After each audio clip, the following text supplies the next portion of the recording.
Amen.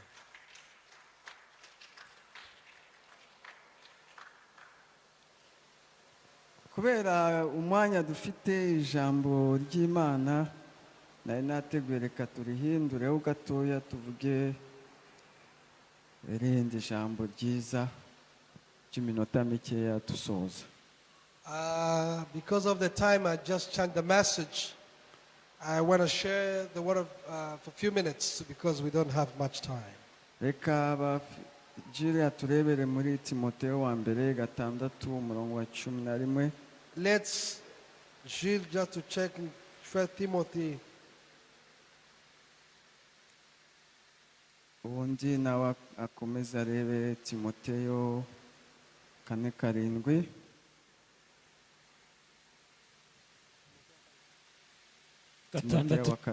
Gatandatu Timoteyo wa mbere ibice 6:11. Yep. It's 1 Timothy chapter 6 verse 11. Bibiri iravuze ngo ariko wowe muntu w'Imana uje uhunga ibyo ahubwo ukurikize ukiranuka kubaha Imana kwizera urukundo kwihangana n'ubugwaneza. Amen. Amen. But as for you, O man of God, flee these things, pursue righteousness, godliness, faith, love, steadfastness, Yes. gentleness. Amen. Hallelujah. Timoteyo wa 4:7 wagize nasome. 2 Timothy 4:7 verse 7. Bibiri iravuze ngo narwanye intambara nziza narangije intambara nziza narangije urukundo narangije urugendo narinze ibyo kwizera ibisigaye mbikiwe ikamba ryo gukiranuka iryo umwami wacu mucamanza utabera azampa kururya munsi nyamara sije jenyine ahubwo nabakunze gukiranuka kokwe bose. Amen. Amen. Hallelujah. I have fought the good fight. Hallelujah. I have finished the race. I've kept the faith. Henceforth, there is laid up for me the crown of righteousness, which the Lord, the righteous judge, will award to me on that day. Hallelujah. And not only to me, but also to all who have loved his appearing. Amen. Amen. Tugiye kuganira ku ijambo rivuga ngo intambara nziza. We are going to share the word of God, which talks, the theme is a good fight. Good fight. Intambara nziza yo kwizera. A good fight of faith. Hallelujah. Amen. Amen. Hano ku murongo aho twasomye mbere where we read before, haratubwira ariko weho muntu w'Imana.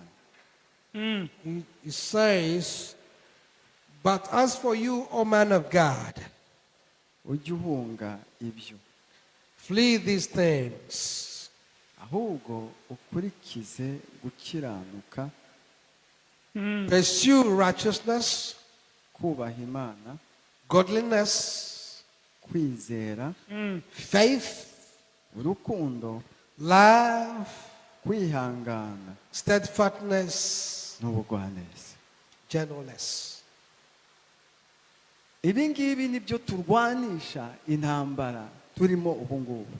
This is the things that we use for fighting in the battle. Nimba muri wowe ibi tuvuze hano bitari muri wowe, if these things are not within you, nukuvuga ko utari watangira urugamba rwo means you have not yet started the fight yet. Hallelujah. Umuntu w'Imana ibyo akwiye gukora ni ibi ngibi. A man of God this is the things that characterize the man of God. Ukiranuke muri byose. Be righteous in everything. Wemere unapfe ariko ukiranuke. Accept even to die for righteousness. wemere bagutuke bagushinyaguriro ariko ukiranuke. Accept to be despised or being insulted because of wemere uba righteousness. umukene urware uba umukene wo hasi ariko ukiranuke. Even if you can accept to be poor, but you accept to be righteous. wubaha Imana. Just be righteous before God. abantu benshi muri iyi minsi turi kuza imbere y'Imana tuzanye ibyubahiro byacu. Many people, we are coming before God with our hallelujah, hallelujah. tukaza tuvuga ngo njyewe ndi bishop bagomba kumfukamira. we come with a different titles of names. For instance, I'm a bishop. They need to respect me. njye narize ngomba gutegeka abantu bose bari munsi yanjye. I am very educated. I need to be a leader of everyone. njyewe mfite ikintu runaka, mfite ubutunzi, amafaranga n'ibindi, abantu bose ngomba kubashira hasi. I have a lot of money, or I'm worthy, so I need everybody to be respected to me, to be respectful to me. nimba umeze gutyo uri kurwana intambara, uri kurwana iy'umwuka wo kugira ngo urwane y'agakiza. wowe uri kurwana satani ari kugukoresha. So you become the devil vessel, you're the devil tools instead of fighting for God. Hallelujah. Amen. satani afite strategies nyinshi akoresha kugira ngo agukoreshe wowe mwana w'umuntu. The devil has a lot of strategies to use you so that you can be his tool. akoresha ibyo ufite, ibyo bigaragara. He used what you have, physical things. ariko intambara yacu ni iy'umwuka, ntabwo ari ibigaragarira ku maso yacu. But our battle is not a physical one, but it's a spiritual one. umuntu nagutuka ntabwo uzamusubiza ijambo, ahubwo uzagenda usenge, umusengera Imana imukize. If someone insults you, just you keep quiet, then you go and pray for them. umuntu nakubwira nabi umushimire, uvuge ngo Imana iguhe umugisha. If someone gossip about you, you thank God and just you keep on. uko ni kurwana intambara y'umwuka y'agakiza. The more you fighting spiritual battle, ntabwo uzazana umuntu ku Mana abona ko mugihwanyije mukimeze kimwe. someone will never follow your belief if you behave the same way they behave. ukiranuke.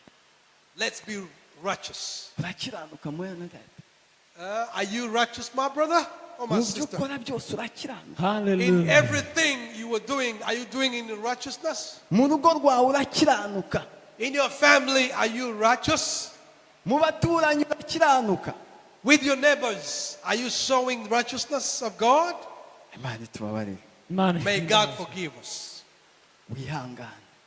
Be patient. wihangane niwe uzashobora gutsinda urugamba urimo. Be patient or perseverant in this journey of battle. ntiwitotombe. ntimuzajye mwitotomberana. ntiwitotombe, wihangane. Do not complain about the journey, but just be perseverant. akantu gatoya kari kuba ugatangira kwitotomba ngo yewe we yamana ibahe byagenze. oya. When something happened to you in this journey, you start complaining, where is my God? Where is my God? No. we kwitotomba ahubwo ugwe neza, uba umugwaneza. Do not complain. Instead, be a kind person. wihangane ugwe neza. Be patient and kind. Hallelujah. Amen. aho niwe uzabasha gutsinda imyambi ya satani. You will be able to fight against the arrow of the devil. umere nk'uruhinja imbere y'Imana, umwana umere nk'igipfu imbere y'Imana. Being as an infant before God. umere nk'utafite ubwenge imbere y'Imana. niba Imana izakumva, niwe uzafungura connection yawe n'Imana. Be like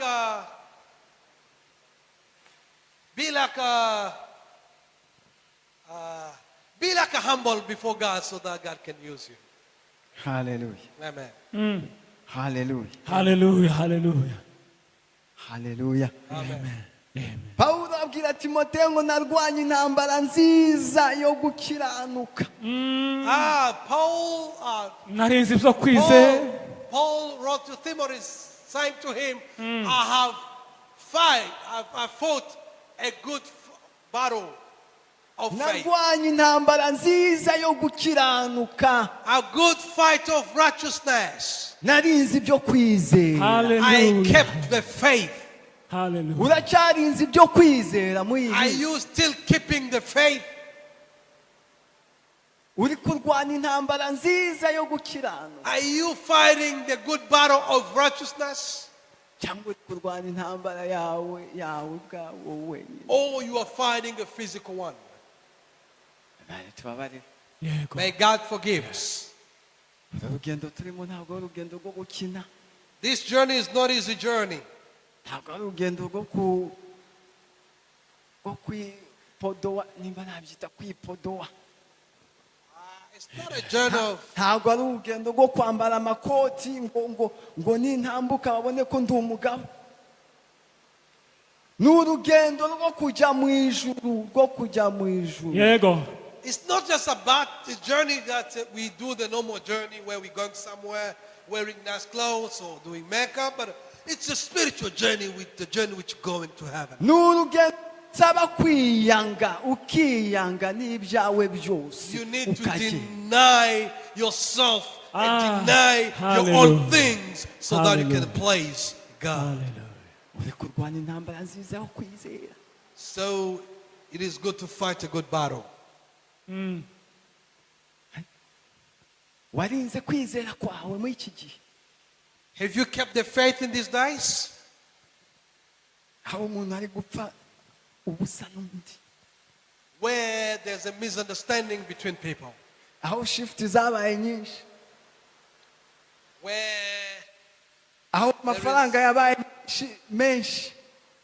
where there is a lot of Uracyarinze ibyo kwizera. shift in money, so do you still have the same faith that you had before? Narwanye intambara nziza I fought a good battle, yo kwizera. the battle of faith. Hallelujah. Hasigaye mbikiwe ikamba ry'ubugingo. Hallelujah. Then Hallelujah. the crown is kept for me. Hallelujah. Ntabwo uzambikwa ikamba ry'ubugingo utararikoreye. You Hallelujah. never wear the crown of life without working for it. Turi mu minsi y'imperuka, turi mu gihe cya nyuma, mbese urinze kwizera kwawe. We are in the end times, so keep your faith.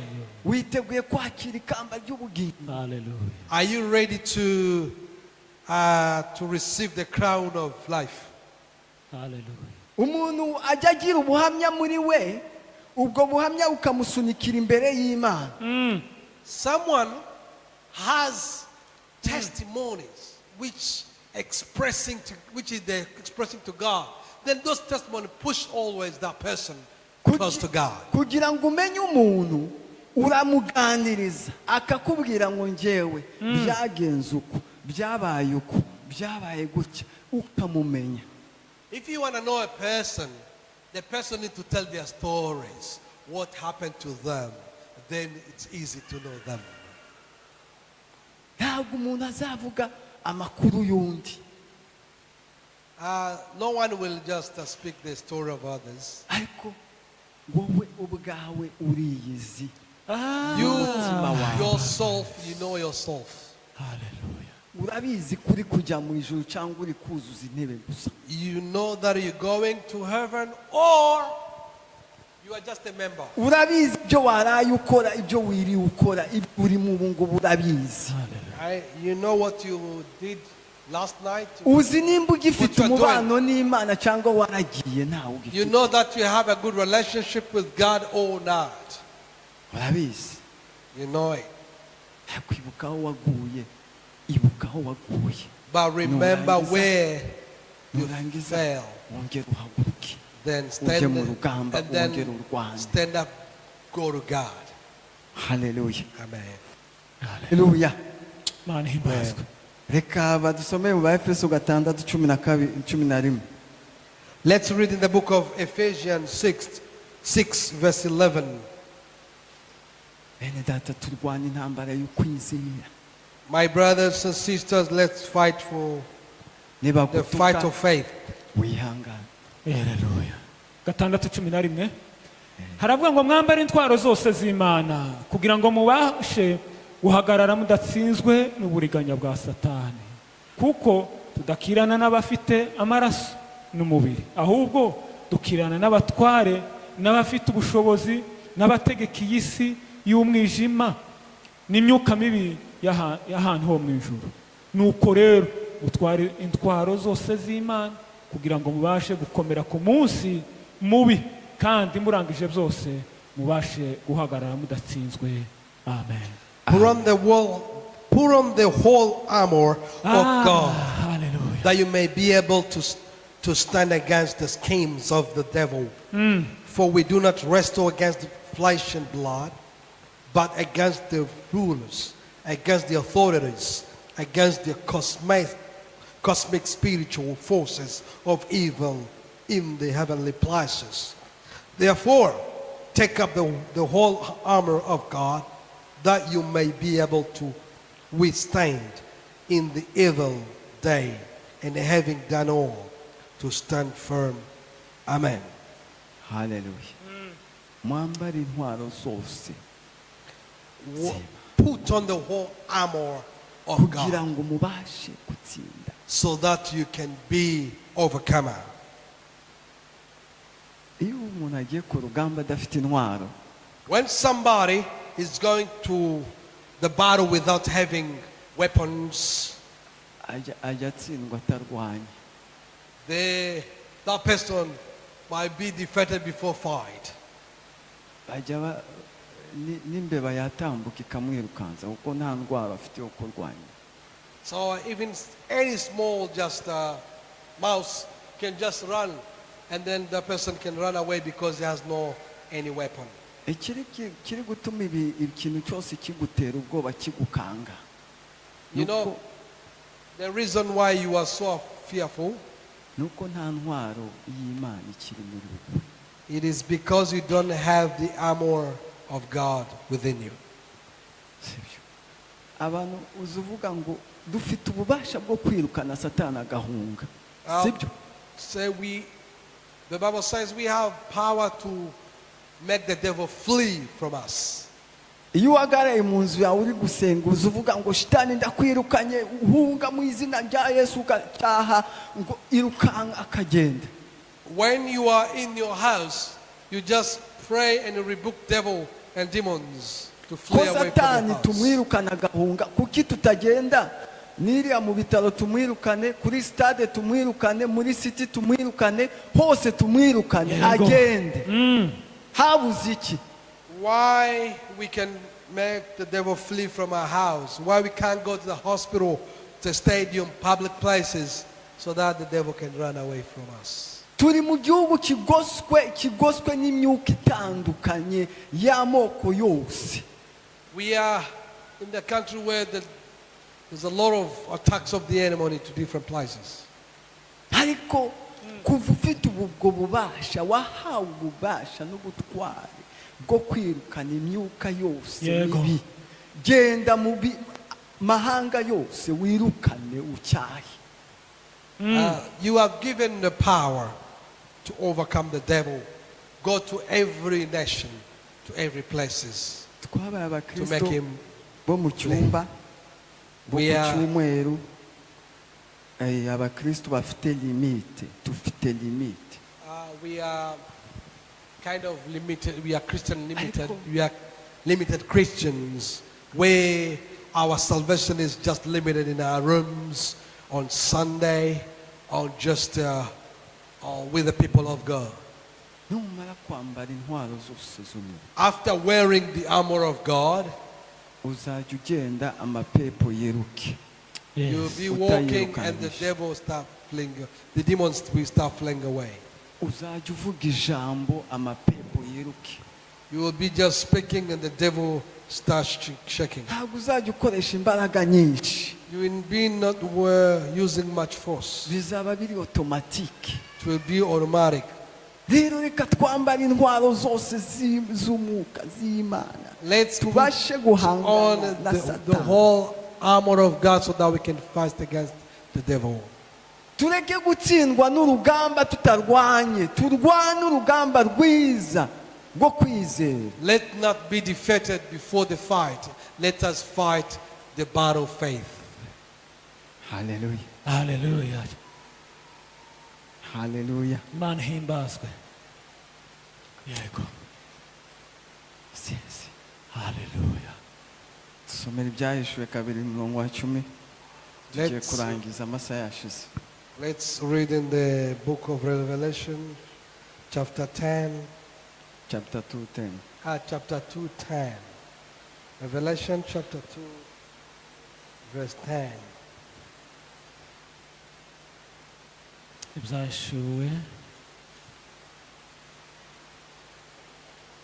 ibyahishuwe ibice bibiri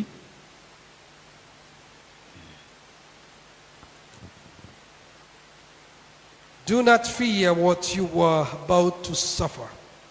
Behold, the devil is about to throw some of you into prison, that you may be tested. And for 10 days you will have tribulation. yes. Be faithful unto death, and I will give you the crown of life. Amen. umurongo wa 10 2:10. 2:10. He who has an ear, let him hear what the Spirit says to the churches. The one who conquers will not be hurt by the second death. Amen.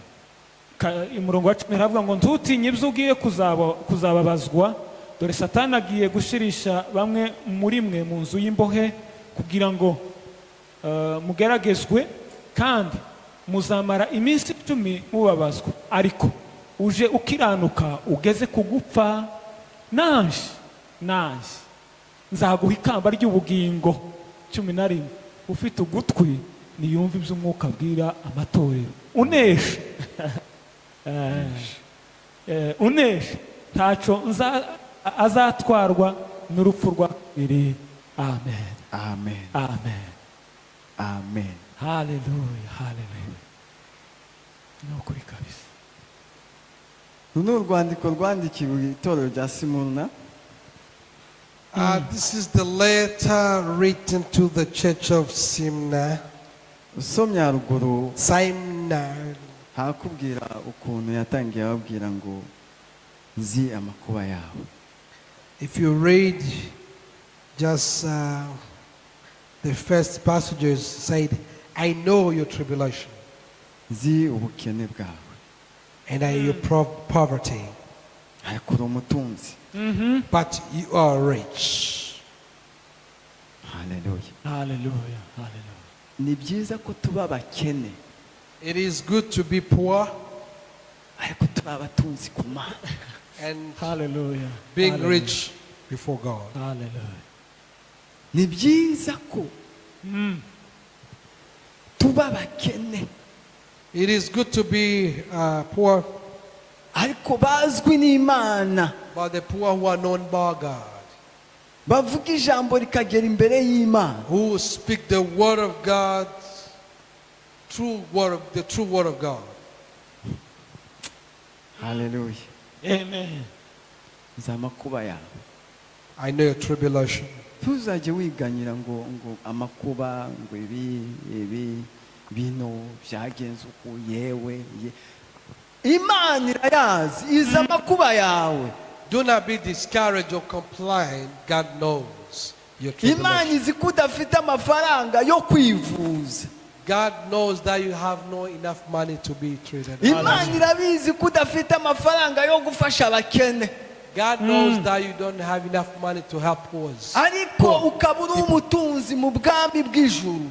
But you are rich in the kingdom of God. Ukaba uri umutunzi ubahwa uzwi n'Imana yuko uri umutunzi. You are a rich who is known by God. Ariko nimba uri umutunzi mu by'isi mu ijuru udafite ijambo ni ukuvuga ko ni ubusa. If you are rich in this world and in heaven you have no place, it means it's vanity. Ntabwo hano Imana yavuze ngo nzi ubutunzi bwawe. God did not say, I know your wealth. Nzi ko uri umuntu utagira ibibazo. I know that you don't have any problem. Nzi ko utagira amaganya. Si byavuzwe aha ngaha. I know that you don't have any complaint. nzi amaganya yawe, I know I know your tribulation. nzi ubukene bwawe, I know your poverty. hari umutunzi imbere ye. But you are rich before God. Hallelujah. Amen. Hallelujah. haleluya. Rero umutunzi ni za ntwaro zuzuye uba ufite zo kujya mu rugamba. So if you are rich, it means you are already wearing Ntabwo ari the armor of God. ntabwo ari ubutunzi bw'amafaranga bwo kugenda ukagura ibibombe za drone n'ibiki byo kurasa, si byo bikenewe. Hakenewe amasengesho, ubugwaneza, urukundo n'izindi mbuto z'umwuka, nizo zikenewe muri iki gihe. It's not a physical battle like the worldly battle where they look for drums or different weapons, but what you need prayer and the fruits of the Spirit. Hallelujah. Amen. Amen. Ab'isinagogi, ab'iki gihe. These people of today. Hallelujah. Mana ihimbazwe. Hallelujah. Ese turi ab'isinagogi, Are we belong to synagogue? twiyita abayuda tutari bose. We call ourselves Jewish and we're not. Abo bantu b'isinagogi nabo biyita abayuda atari bo, nibo bagenda basebya ubwoko bw'Imana, bakagenda bavuga ngo yewe nubwo ameze gutya ni umunyabyaha, nubwo asirimba gute, nubwo avuga mu ndimi gute, ni umunyabyaha, nubwo akagenda asebya avuga. Abo nibo twita abiyita abayuda atari bo. There are some people who are called themselves people of God, but they're not really true people of God, where they criticize everything, they criticize people, they criticize things which are happening in the house of God. Niba wumva uri kugenda uvuga ibintu by'Imana byavuzwe byabaye, ukaba umunyamakuru wo kuvuga ibitari byo, uzagenda umenye ko warayobye. Someone who just criticizes things and happen in the house of God, things negatively especially, know that you are saying the wrong things. Rero muntu w'Imana, Man of God, muntu w'Imana, man of God, ariko weho muntu w'Imana, therefore, man of God, hunga ibyo. flee these things. Ukurikize gukiranuka. Hallelujah. Just keep the righteousness. Ubwo tugiye gushirwa mu ntambara, tugiye kwinjira mu rugamba, For we are going to fight. bamwe bagiye kuzicwa, Some of them will be killed. abandi bashirwe mu nzu y'imbohe, Others will be thrown into the prison. abandi batotezwe, Others will be persecuted. abandi bagirirwe nabi. Others will be mistreated. Ariko But ujye ukiranuka, be righteous. ujye ukiranuka. Be righteous. Niba gukata urutoki ngo turarukase kubera wavuze Yesu, ukiranuke. If people ampute you one of the Niba fingers fata because isizo of Jesus, bagakata keep on. ugutwi, ukiranuke. If they cut the ear off, keep being righteous. Mugenzi wawe nagutuka, ukiranuke. Someone mistreat you, keep being righteous. Nugera ku kazi bakakwirukana uko wavuze Yesu, ukiranuke. If they keep being righteous. Ibyo uzanyuramo byose, ukiranuke. Everything you'll be going through, keep the righteousness. Reka mbabwize ukuri. Let me tell you the truth. Niba kwirukana ku kazi, If they kick you out of the work, of the job, of the work, kubera ko wakiranutse imbere y'Imana because you have been righteous before God, uzashima Imana. just thank God. Uzashima Imana uvuge ngo Mana ndagushimiye kuko aka kazi si kari akanje karaje. Just thank God because, and tell him that this job was not mine. Mine, you are keeping mine. You're about to give him the mine one. Reka gutinya mwene data, Imana dusenga iri hejuru y'ibyaremwe byose. Do not be afraid. The God whom we pray is above all. Imana dusenga, Imana twakurikiye, iyo Imana turi gukurikira ishobora byose. The God whom we are following Yaremye is isi able n'ijuru. of everything. Yaremye isi n'ijuru He's n'ibiyirimo creator byose. of the heaven and earth. Yes. Ni gute umwana w'umuntu yagutera ubwoba ugatitira ukarara udasinziriye bugacya bukamara iminsi ngaho udasinziriye kandi ari umwana w'umuntu. Why a human being, a simple human being, can you make you afraid? Ahubwo kiranuka. Be righteous. Hallelujah. Amen. Amen. Hallelujah. Amen. Reka nta kintu turabona hari igihe bazavuga ngo nishaka ko muzongera guterana ntimuzongere gusenga. Uzabigenza ute nimba ubu ngubu bari kukubwira ngo ujye gusenga ukumva ko ari umutwaro? Ririmbira Imana ukumva ko ari umutwaro. None icyo gihe bizagenda gute? It's not time yet when the church will be facing persecution. But just now it's very hard for you even to attend the service. Think about that day. Uri kumva uzageza icyo gihe ugifite byibuze gakeya? Do you think during the persecution we'll be able to keep the faith? Bari kukubwira ngo dutange amafaranga dufasha abababaye ukabara ngo ubu nimuha 50 azamugurira imyenda amugurire iki amurihire renti aya si menshi kangabanya. Ntukabare gutyo. Kora uko umutima w'Imana ukuyoboye gukorera Imana. Nta mibare iba mu by'Imana. Niyo mpamvu ijambo ry'Imana ritubwira ngo iyo ugeze imbere y'Imana umera nk'utagira ubwenge ku by'isi. Yes. They're asking you to contribute for this little thing. You start just put the math of your money, how you're going to manage your money. But the things of God need faith when you are giving to God. Abantu benshi mukora muri aged care no muri disability muri bari abasaza. Uzamubaze ngo amafaranga yawe ya pension uzayakoresha iki byagenze gute? Abenshi bazakubwira I donate to the charity. Kandi ntazi Imana, ntajya asenga, ntigeze asenga mu buzima bwiwe. Those who are working over charity twumve. Iyo charity ni ukuvuga iki? Ni amashirahamwe ajya afasha abantu. Amasosiyasiyo ajya afasha abantu. Niyo bita charity.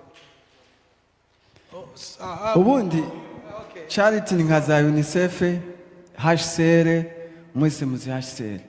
Imishinga itabara imbabare. Yes. He was saying that those who are very old, some of them, they asked them, where are you going to just, what are you going to use with your pension money that you save? But they say, some of them, they told him that they gave it to the different charities to help the poor people. None abo ngabo abenshi umubwira Yesu akavuga I don't want to know about your Jesus. So some of them, when you talk about Jesus up to them, they say, okay, just keep your Jesus. I don't know about him. Ababwira ngo mbese wigeze ujya mu rusengero ngo njyewe sinigeze nkandagira mu rusengero ndinze saza tarigera ngira mu rusengero. And some of them, they've never been even to church. Ariko twebwe twakuriye mu rusengero. But for us to spend our lives Sunday in church, school tujya mu rusengero, Sunday school, tugakura mu rusengero, tukazamuka mu rusengero, ubwenge bwacu bwabaye bwinshi tusigaye tubara akantu ku kandi. So we tubara. It looks like we've been there just checking everything happening in the house. ariko uzakiranuke kugeza Yego. ku gupfa. Yego. But being righteous till the end of Hallelujah. Hallelujah. your life. Mbese urakiranuka kugeza ku gupfa. Uri gukiranuka muri iyi minsi. Are you righteous now? Are you righteous during these days? Ntuhagarike gukiranuka nubwo byaba bimeze gute. Komeza ukiranuke, komeza Amen. ukiranuke. Amen. Do not be, Amen. do not stop being righteous. Keep on being righteous. Kiranuka ku byiza, ukiranuke ku bike, ukiranuke nyine ukomeze ukiranuke. Keep on, Ukiranuke. keep on being righteous. Ntuzakiranuka kuko wahembwa $100. Ejo nibaguhemba $2,200 ureke gukiranuka. Kiranuka. Keep on being righteous. Yego. Hallelujah. Hallelujah. Hallelujah. Shaka ikintu ukora mu nzu y'Imana, Imana ijye kwibukiraho mu gihe cy'amakuba yawe. Seek something that Yes. you do in the house of God, so that that thing you've done to God can be remembrance before Him. Hari umukobwa umwe yagiye kubwira muri Afurika bajya basengera abantu akamubwira ngo yewe nshaka ko musengera nanjye. There's a lady who went to be prayed for in Africa. Uwo muvugabutumwa uwo munyamasengesho amubaza ngo mbese mu buzima bwawe n'iki Imana ikikwibukiraho naheraho nsenga. Say, in your life, have you ever done something that God can remember, arangije so aravuga that I ngo can pray for you? ntacyo. She said nothing. Mu myaka yabayeho yose arinze ageza imyaka 20 irenga, Yo. nta kintu na kimwe Imana yari yafata yandike hariya ngo nzamwibukiraho iki kintu. The whole life he has been serving God, but he had no anything that God can remember. Ni gute uzarwana intambara yo gukiranuka udafite imirimo? How can you fight the fight of faith without having Turi kurwanira umugisha works? tukavuga ngo Imana impumugisha ariko umugisha ni physical, ni ibintu byumvi, ni principe gusa ukoresha ukabona umugisha. Yes. A lot of people, they are praying for blessings, but the blessings just physical, just something you can see. Nimba ushaka kurama ubahe so na nyoko, ni principe, nta kindi usabwa aho ngaho, ubaha so na nyoko urarama. That's it. If you want to live longer, Amen. obey your parents. Amen. That's enough. That's it. nta kindi ubaha so na nyoko ubone kurama. Ni ijambo ry'Imana bivuga. Tiwirirwe wirusha ngo yewe ndatanga sacrifice ngo mbe oya, ubaha so na nyoko gusa, nta You kindi. don't need to pay any sacrifice. You need to obey your Ni parents. principe gusa.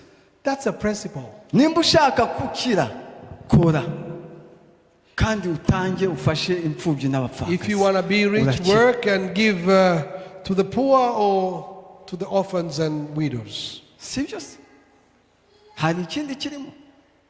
Ndagenda ngo ngiye gushaka umuhanuzi ngo ampanure ngire za miliyoni za miliyari, we sinazishaka. Ntazishaka se ku buryo ngiye yazinterera ngo akira ngize. Ni principe gusa dukoresha ukabona umugisha. Hallelujah. Let's obey the principle, then we Amen. can be blessed. Nta bintu byinshi tujye tureka kuvangirwa ngo tugiye hariya niho bari gutanga umugisha twirukireho, hariya niho biba soma ijambo ry'Imana uryumve, ukora ibyo rikubwiye, nurangiza urwane intambara nziza yo kwizera, Yego. ahasigaye ujye mu ijuru. Just Hallelujah. believe in God and do what God requires to do, then you're going to see the blessing of God. Hallelujah. Amen. Amen. Hallelujah. Imana ihimbazwe. Amasaha ndabona dushiranye, So it is time now. ariko icyo nshaka kubabwira, What we want to tell you, wubahe Imana, be obedient to God. ukiranuke, Be righteous. urinde kwizera kwawe, Keep your faith. urinde agakiza wakiriye, Keep your salvation that you've given. ukorere Imana ijoro n'amanywa. Serve God day and night. nubwo bakwita umukene kubera watanze ku Mana, Even if they can call you a poor because you get given to God, know that it's mentioned in the niba kingdom. kwita umukene warubatse urusengero abantu basengeramo, uri umutunzi imbere y'Imana. Even if they call you a poor after building the church, you are rich before God. Umurimo wose ukora ubu ngubu uzacishwa mu ruganda bawusuzuma. Every works you're doing will be tested through the fire. Rero dukorere Imana tugifite umwanya. Let us serve God while we have time. Dushaka ubwami bw'Imana bugishoboka ko bubonwa. Let's seek the kingdom of God when it's still found. Ukiranuke kugeza ku gupfa. Be righteous till the end of your life. Imana ibaho umugisha. May God bless you. Amen. Amen. Reka duhaguruke dusezeraneho. Let us stand Hallelujah. and close off service.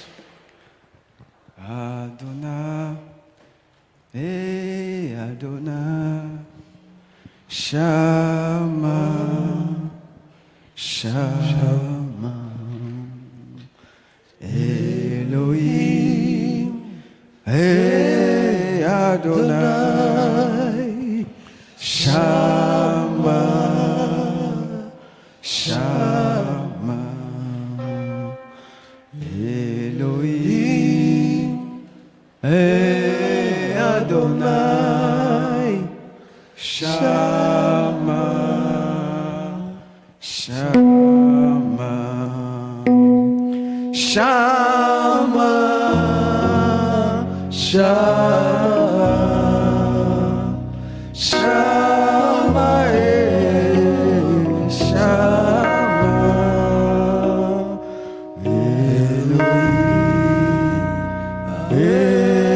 Adonai, Shama, Shama, Elohim, Adonai, Shama,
Shama,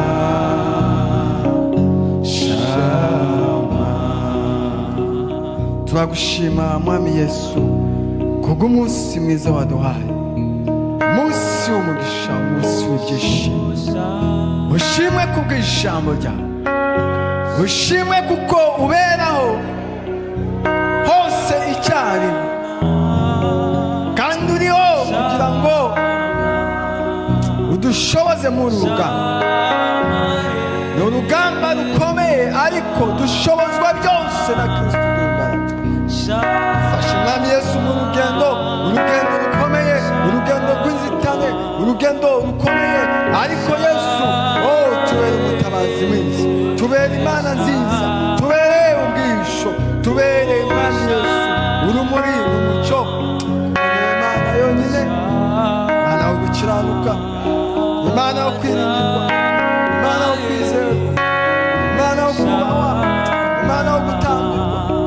imana